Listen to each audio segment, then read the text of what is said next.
मायके की दहलीज। शादी के बाद नताशा अपने ससुराल में एक खुशहाल जिंदगी जी रही थी। नताशा के सास ससुर नताशा में और अपनी बेटी में कोई फर्क नहीं करते थे, पर नताशा को अपनी ननद से हमेशा कोई ना कोई शिकायत रहती थी।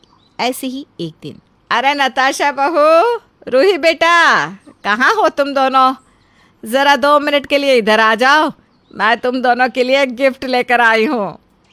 सुशीला की आवाज़ सुनकर रूही और नताशा दोनों बाहर आती हैं, जहाँ सुशीला उन दोनों को कपड़े दिखाती हुए कहती है, आज मैं ना तारा बहन के साथ दुकान पर गई थी, तो मैंने सोचा तुम दोनों के लिए भी कपड़े खरीद लूँ।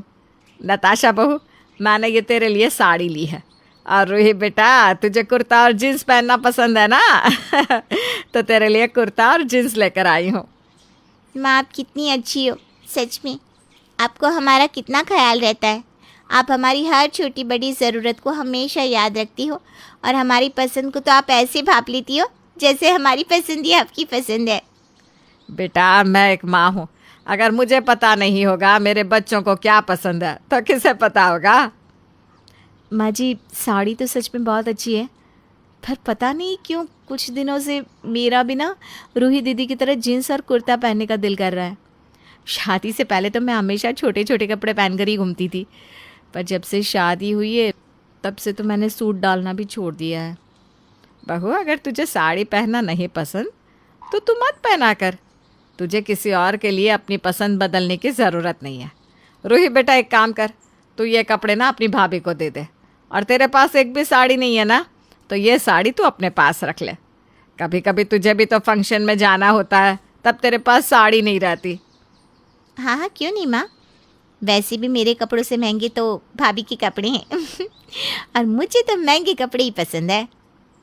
रूही बिना कोई शिकायत करे अपनी भाभी से अपने कपड़े बदल लेती है। अब इसी तरह से कुछ दिन बीत जाते हैं और नताशा के घर पर नताशा की मौसी सास आती है। रूही को देखकर अपनी बहन सुशीला से कहती है, अरे जीजी, अपनी रूही बिटिया शायद अब 25 साल की हो गई ना, अब इसके भी हाथ पीले कर दो। अरे कमला, कैसी बात कर रही है? 25 साल कोई ज़्यादा उम्र नहीं है। अभी तो रूही पढ़ाई कर रही है। शादी के नाम से वो ऐसे ही चिढ़ जाती है, उसके सामने फिर मत कह देना। अरे जीजी, कैसी बात कर रही हो? भला बिटिया कभी शादी के लिए राज़ी हुई है क्या? उन्हें तो मनाना पड़ता है, उम्र हो गई है। क्यों बहुरिया, सही कह रही हूँ ना मैं? अपनी ननद के हाथ पीले नहीं करने तुझे।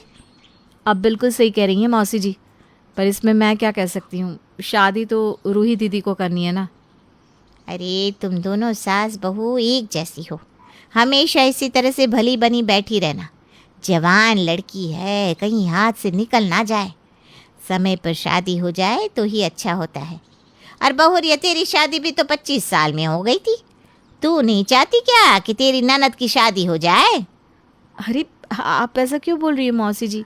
भला मैं क्यों नहीं चाहूँगी कि मेरी ननद की शादी हो? मैं तो चाहती हूँ कि इसी साल मेरी ननद की शादी हो जाए। क्या कमला, तू भी ना बेकार की बातें लेकर बैठ गई है। मेहमान बनकर आई है तो मेहमान की तरह रह। रूही तेरी बातें सुनेगी ना तो फिर तुझसे नाराज़ हो जाएगी। बहू, तुम जाकर मौसी के लिए कुछ खाने का इंतज़ाम करो। इस तरह से सुशीला नताशा को काम पर लगा देती है, पर नताशा भी अब अपनी ननद की शादी के बारे में सोचने लगती है। पर रूही आगे और पढ़ना चाहती थी, इसलिए शादी के लिए मना कर देती है, और घर वाले भी रूही की हाँ में हाँ भर देते हैं और उसके लिए लड़के देखना बंद कर देते हैं। समय यूं ही बीतता है और एक दिन नताशा की कुछ सहेलियां उससे मिलने उसके घर आती है, जहां नताशा की सहेलियां रूही को देखकर अकेले में नताशा से कहती हैं, नताशा, ये तेरी ननद है क्या? अब तक शादी नहीं हुई इसकी? अरे नहीं ना, वो मेरी ननद अभी पढ़ाई कर रही है ना, पता नहीं उसे और कितना पढ़ना है। कोई सरकारी नौकरी भी नहीं है, पर फिर भी महारानी जी को शादी नहीं करनी। सच में नताशा, तो कितनी बेवकूफ़ है। तूने कभी सोचा नहीं कि तेरी ननद शादी क्यों नहीं करना चाहती? अरे ये ननदें ना बड़ी चालाक होती हैं, सोचती है अपने भाई के हिस्से में भी हिस्सा ले ले, इसलिए तो शादी नहीं कर रही, क्योंकि वो जानती है ना, शादी करके चली गई तो उसे कुछ नहीं मिलेगा। इनको ना सब कुछ चाहिए। पर तू बेवकूफ़ मत बन, अपने घर वालों को समझा कि तेरी ननद की उम्र निकलती जा रही है और अब जल्दी से उसके हाथ पीले कर दे, वरना तेरे हाथों से सब निकल जाएगा। इस तरह से नताशा की सहेलियां उसे उसकी ननद के खिलाफ भड़का कर चली जाती हैं। इसके बाद नताशा घर में रूही की शादी के लिए बात करती है। विशाल, आप रूही की शादी के बारे में क्यों नहीं सोचते?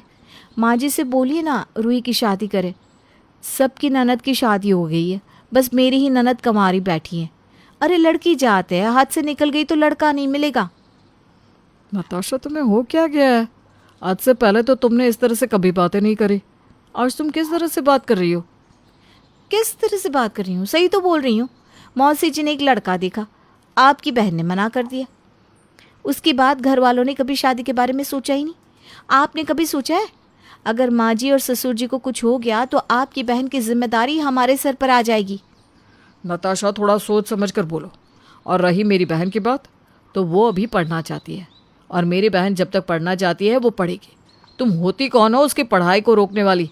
उसकी शादी तभी होगी जब वो चाहेगी। इतना बोलकर विशाल वहाँ से चला जाता है, जिसके बाद नताशा अपनी सास से रूही की शादी की बात करती है, पर उसकी सास भी शादी से मना कर देती है। समय यूं ही गुजरता है, पर घर वालों के कानों पर जूं तक नहीं रेंगती। इस वजह से खुद अपनी ननद के लिए वो एक रिश्ता देखती है और बिना घर में किसी को बताए लड़के वालों को बुला लेती है। आइए आइए, आप लोगों को आने में कोई परेशानी तो नहीं हुई ना? इसे अपना ही घर समझिए, आराम से बैठिए।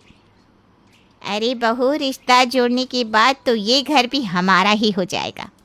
वैसे हमारे पास ज़्यादा समय नहीं है, हमारा लड़का बहुत बिजी रहता है। तुम जल्दी से अपनी ननद को बुला लो ताकि हम रिश्ता पक्का करके जा सके।